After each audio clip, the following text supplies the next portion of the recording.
Mohon di-subscribe agar Mimin lebih semangat dalam membuat konten terbaru. 69. Devan mendatangi kantor Mondih Branchen. Dalam keadaan dan situasi ini yang paling dirugikan adalah James. Citranya di masyarakat dan hukuman dari keluarga karena sudah mencoreng nama baik keluarga akan menjadi ancaman nyata bagi James jika Bastian nekat menyebarluaskan bukti yang dimiliki. Amy pun sebenarnya pasti akan menjalani situasi yang sulit. Sudah pasti dia akan dihukum oleh keluarga. Dan lagi dia juga akan merasa malu kepada Alexa. Tapi mengingat Amy hanya ibu rumah tangga dan sudah memiliki umur yang tidak lagi muda, dampaknya di masa mendatang tidak akan terlalu besar. Rencana apa yang harus kita ambil? Tanya Amy. James menggelengkan kepalanya seraya berkata, tentu saja kita harus menghilangkan bukti yang dimiliki oleh Bastian. Tapi untuk caranya, aku akan memikirkannya lagi. Kalau begitu aku baru pulang sekarang sebelum orang rumah yang lainnya bangun.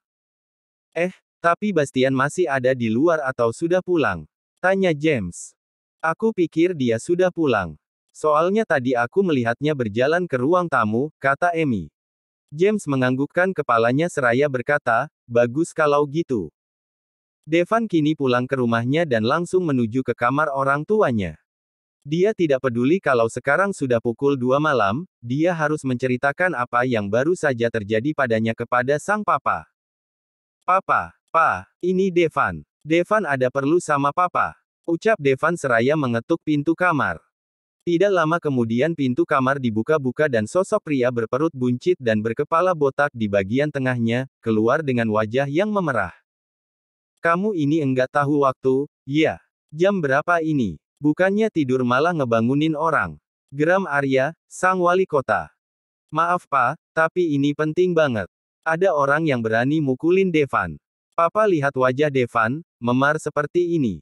Perut Devan juga sakit banget karena ditendang oleh bajingan itu. Papa harus bantu Devan untuk membalas orang itu, kata Devan saya menunjukkan luka-luka yang ada pada tubuhnya. Tentu saja melihat anaknya terluka, Arya yang sedang geram karena tidurnya diganggu menjadi bertambah geram. Bukankah kamu sama pengawal? Mereka nggak bisa melindungimu? Tanya Arya. Devan menggelengkan kepalanya. Lalu dia berkata, orang itu dilindungi oleh para penjaga Red Light Club. Orang-orang itu adalah mafia baru yang menggantikan Esther, menguasai wilayah utara, timur Jakarta.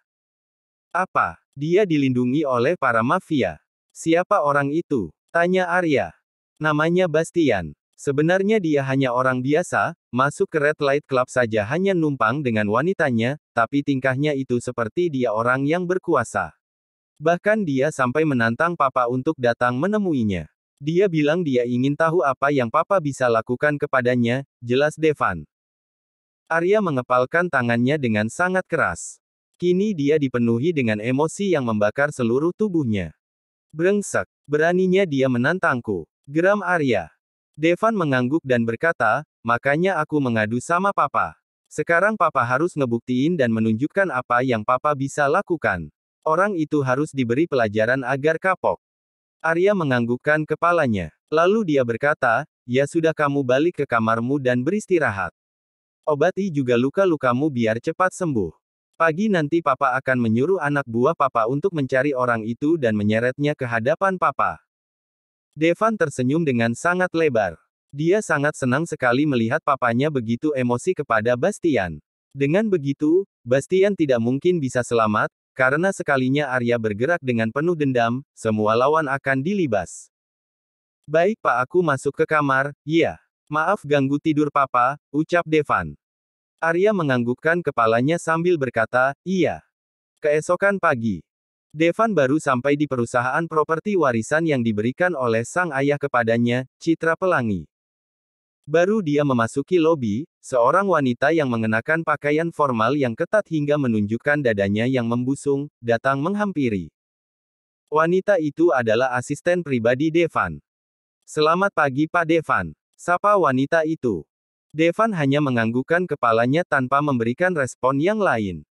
Oh iya Pak, kita sudah mendapatkan balasan email dari perusahaan Mondih Branchen yang memberikan jawaban atas pertanyaan yang kita ajukan kemarin, terang sang asisten pribadi. Devan menghentikan langkahnya tepat di depan pintu lift. Lalu dia membalikkan badannya menghadap kepada asisten pribadinya itu dan bertanya, apa balasan yang mereka kirim. Setelah menghela napas yang panjang, sang asisten pribadi itu pun berkata, dia hanya memberikan alasan kenapa kita nggak lolos tahap pertama karena mereka menilai kalau perusahaan kita masih belum layak untuk lolos ke tahap berikutnya. Apa? Apakah mereka semua sudah buta? Perusahaan kita adalah salah satu yang terbesar, mana mungkin kita dicap nggak pantas? Apakah mereka benar-benar sedang ingin mengujiku? Geram Devan. Asisten pribadi menggelengkan kepalanya seraya berkata, memang ini sangat aneh sekali. Padahal banyak sekali perusahaan yang lebih kecil dan tidak memenuhi persyaratan untuk jumlah minimum produksi, tapi mereka semua bisa lolos. Hanya kita saja yang tidak lolos. Devan menggelengkan kepalanya, dan dia pun tampak berpikir sejenak. Kamu siapkan mobil dan sopir, kita ke perusahaan mereka sekarang. Aku ingin mendengar secara langsung alasan mereka tidak meloloskan kita. Seru Devan. Baik Pak, saya akan beritahu sopir, ucap wanita itu sambil membungkukkan badannya. Devan berjalan mondar-mandir di depan pintu lift eksklusif. Pikirannya bertanya-tanya tentang alasan di balik keputusan ini. Dan dia juga sempat untuk berpikir tentang apa saja yang akan dia tanyakan nanti ketika bertemu dengan perwakilan Mondih Branchen di Indonesia. Namun setelah beberapa saat, akhirnya dia memutuskan untuk melangkahkan kaki keluar dari gedung perusahaannya itu. Di dalam mobil, Devan memasang wajah yang serius. Kakinya pun digerak-gerakkan naik turun seperti gemetaran. Ini karena dia sudah sangat emosi dan ingin meluapkannya. Kamu tahu siapa pimpinan mereka? Tanya Devan. Pemimpin mereka sama dengan penanggung jawab proyek, Tuan Dominic, terang sang asisten pribadi. Devan langsung menoleh dengan cepat ke arah asisten pribadinya itu setelah mendengar nama Tuan Dominic. Beberapa hari yang lalu dia mendengar kabar tentang apa yang dilakukan oleh Tuan Dominic kepada Esther dan juga Jeremy. Kamu serius? Apakah Tuan Dominic itu sama dengan Tuan Dominic yang menghancurkan Esther? Tanya Devan. Aku nggak terlalu yakin karena Tuan Dominic yang ini sangat misterius. Dia tidak pernah muncul di publik dan juga pada tender gelombang pertama yang dimenangkan oleh perusahaan Winaya Sentosa, dia sama sekali tidak muncul, kata sang wanita berambut hitam legam itu. Devan kemudian mengembalikan kembali pandangannya ke arah depan. Kini mereka tiba di gedung perusahaan Mondih Branchen. Dan Devan langsung berjalan menuju ke meja resepsionis dengan petantang-petenteng seperti seorang preman. Di mana Tuan Dominic? Saya ingin bertemu. Tanya Devan dengan suara yang keras. Bapak siapa? Tanya resepsionis wanita. Aku adalah Devan CEO perusahaan Citra Pelangi dan sekaligus anak dari wali kota. Kabarkan kepada Tuan Dominic kalau aku ingin bertemu, sekarang. Kalau nggak izin operasi perusahaan ini akan dicabut oleh ayahku. Seru Devan. Resepsionis itu terkejut. Dan dia pun langsung menghubungi Laura untuk menyampaikan pesan dari Devan karena dia berpikir ini adalah hal yang penting. Laura yang ada di ruangan Bastian tentu saja tidak menjawab panggilan itu. Sehingga resepsionis itu pun menghubungi langsung kepada Bastian. Telepon kantor berdering. Laura pun langsung berdiri dan mengangkatnya tanpa perlu disuruh terlebih dahulu oleh Bastian. Halo, ada apa? Maaf Bu, di sini sedang ada Pak Devan CEO dari perusahaan Citra Pelangi. Dia bilang kalau dia ingin bertemu dengan Pak Dominic. Laura terkejutnya mendengar itu. Ketakutannya kemarin, kini menjadi kenyataan. Kemudian dia pun menoleh ke arah Bastian dan dia pun bertanya, Pak Bastian, Pak Devan dari Citra Pelangi datang. Dia bilang mau bertemu dengan Bapak. Bastian yang sedang bekerja, hanya berkata, suruh dia masuk. Tanpa bertanya lagi, Laura menyampaikan apa yang dikatakan oleh Bastian kepada sang resepsionis. Suruh dia agar ruangan Pak Dominic. Ucap Laura. Baik Bu. Setelah itu menutup panggilan suara itu. Dan dia langsung menoleh ke arah Bastian. Pak, bagaimana ini? Dia marah-marah karena permasalahan tender, tanya Laura, panik. Kamu tenang saja. Kalau kamu takut, kamu bisa tunggu di ruanganmu. Aku akan mengatasinya sendiri. Ini juga memberi kesempatan bagiku untuk memberikan pelajaran kepada orang angku itu, kata Bastian. Walau disuruh menunggu di ruangannya, tapi Laura tetap diam di ruangan Bastian tanpa berniat sedikit pun untuk pergi. Dia juga penasaran dengan apa yang akan terjadi. Tidak lama kemudian pintu ruangan diketuk. Lalu Laura membukakannya. Ketika Laura membuka pintu, tiba-tiba Devan langsung mendorong pintu agar terbuka lebar dan dia langsung masuk ke dalam tanpa sopan santun.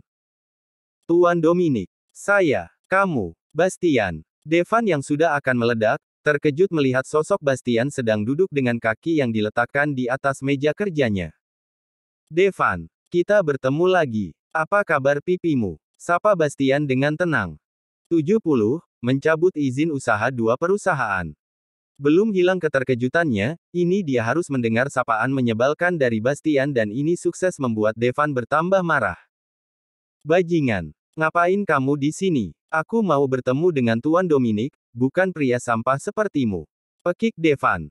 Bastian hanya tertawa saja mendengar teriakan dari Devan.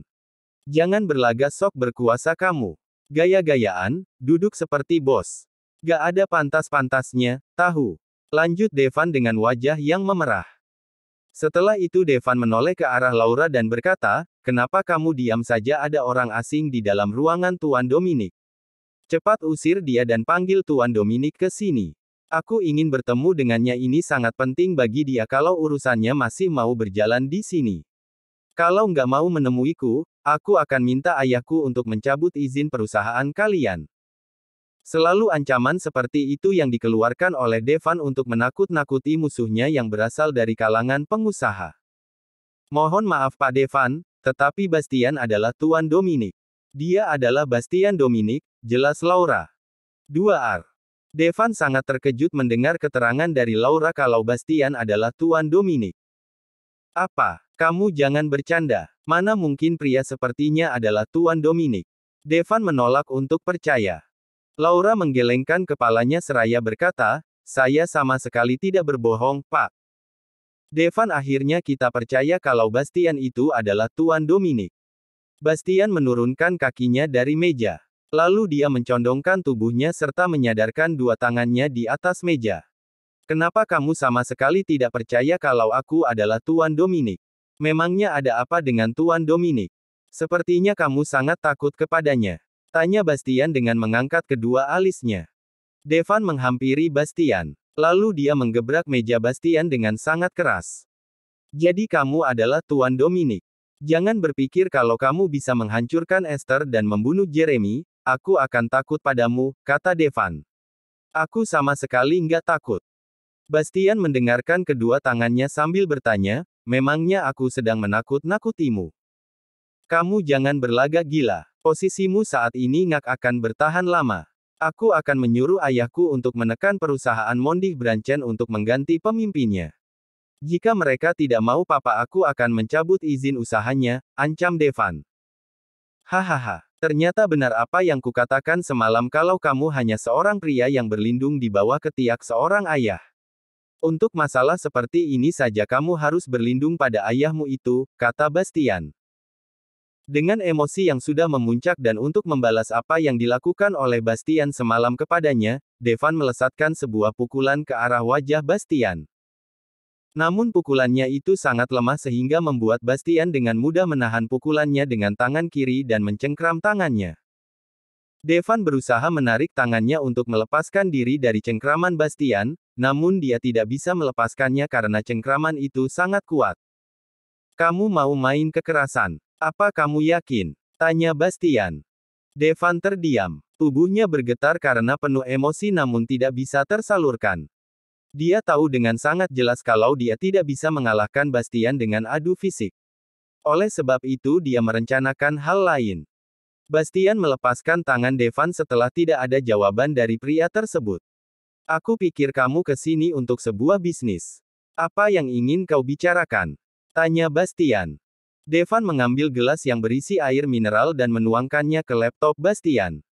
Lalu dia berkata, aku pikir sudah tidak ada lagi yang harus kita bicarakan mengenai bisnis. Aku akan kembali lagi ke sini setelah kamu dipecat. Kemudian Devan melangkahkan kakinya keluar ruangan bersama dengan asisten pribadinya. Setelah orang itu pergi, Laura menutup pintu ruangan dan kemudian menghampiri Bastian. Pak Bastian, apa yang terjadi sebenarnya antara Bapak dengan Pak Devan? Tanya Laura. Bastian menggelengkan kepalanya sambil berkata, sebenarnya enggak ada yang serius, hanya dia saja yang mencari-cari masalah. Enggak penting lah. Tapi dia membawa-bawa perusahaan. Kalau sampai izin perusahaan dicabut bagaimana? Tanya Laura. Kamu tenang saja dan bekerja seperti biasa. Izin perusahaan enggak akan dicabut. Ucap Bastian, yakin.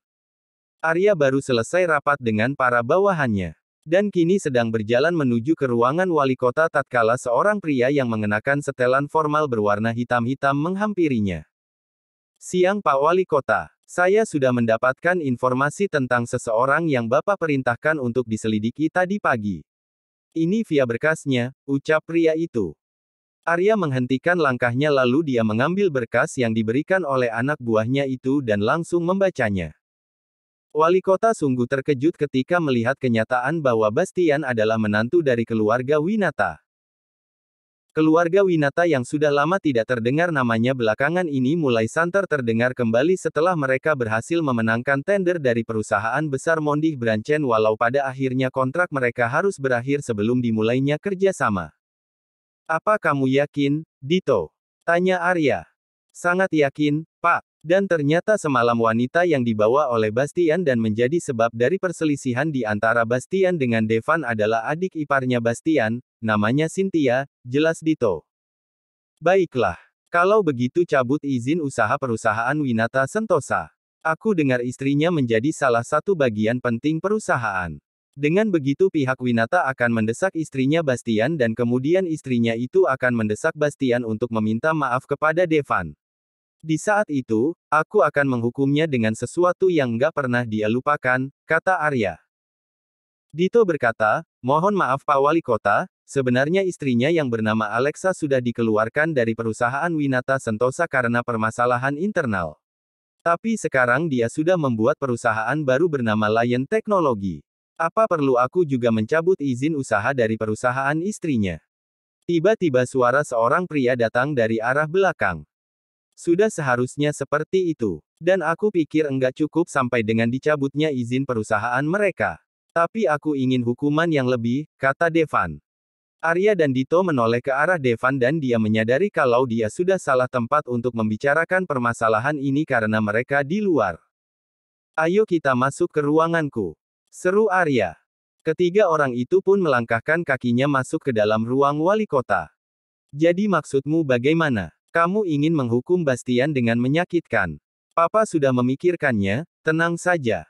Dan dicabutnya izin usaha kedua perusahaan itu hanyalah sebuah jalan agar Bastian datang menghampiri kita tanpa kita susah-susah menjemputnya, kata Arya dengan tenang. Devan menggelengkan kepalanya. Lalu dia berkata, aku nggak terlalu yakin kalau dia akan datang menghampiri kita dengan dua tangan yang terbuka. Aku bisa membaca sifatnya. Dia nggak akan bergerak kalau tidak ada hal yang mendesaknya untuk bergerak. Papa sudah mengatakannya, Devan. Sebagai seorang pengusaha dicabutnya izin adalah hukuman yang sangat berat. Keluarga isinya dan juga istrinya pasti akan mendesak Bastian untuk menemui kita. Dia pasti akan datang, tenang saja. Ucap Arya. Devan akan mengatakan identitas Bastian yang sesungguhnya yang merupakan seorang Tuan Dominik. Tapi pada akhirnya diurungkan karena dia takut kalau ayahnya itu akan batal membantunya. Ya sudah kalau begitu, Devan berkata sambil berdiri. Lalu dia melangkahkan kakinya keluar ruangan sang ayah. Di saat itu, dia langsung menghubungi seseorang. Aku membutuhkanmu untuk mengeksekusi seorang wanita. Bawa dia hidup-hidup ke hadapanku. Ucap Devan kepada seseorang di ujung panggilan suara. Bersambung.